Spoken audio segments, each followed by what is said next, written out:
আজকে আমরা জানবো বাংলাদেশের দিনমজুররা কেন অবহেলিত হয়।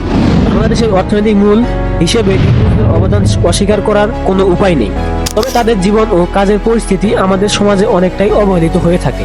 আজকের ভিডিওতে আমরা জানবো কেন দিনমজুররা অবহেলিত হয় এবং তাদের অবস্থা কিভাবে পরিবর্তন করা যায়। দিনমজুরের পরিচয়। দিনমজুররা সাধারণত কৃষি, নির্মাণ এবং অন্যান্য কঠিন শ্রমে নিযুক্ত থাকে। তাদের কাজের সময়সীমা দীর্ঘ এবং পারিশ্রমিক হয়ে থাকে। তাদের জীবন যাত্রার মান অনেক নিম্ন, যা তাদের স্বাস্থ্যের উপর প্রভাব ফেলে। চলুন জেনে নেওয়া যাক তাদের অবহেলার কারণ। দিনমজুরের অবহেলার পেছনে কয়েকটি কারণ রয়েছে, যেমন প্রথমত সামাজিক মর্যাদা। সমাজে তাদের অবস্থান নিম্নমানের, যা তাদের প্রতি মানুষের দৃষ্টিভঙ্গি পরিবর্তন করে। দ্বিতীয়ত শ্রম অধিকার ও সুরক্ষার অভাব। অনেক দিনমজুর তাদের অধিকার জানেন না বা সেগুলি দাবি করতে পারেন না। চলুন জেনে নেওয়া যাক তাদের সহানুভূতির কতটুকু অভাব রয়েছে।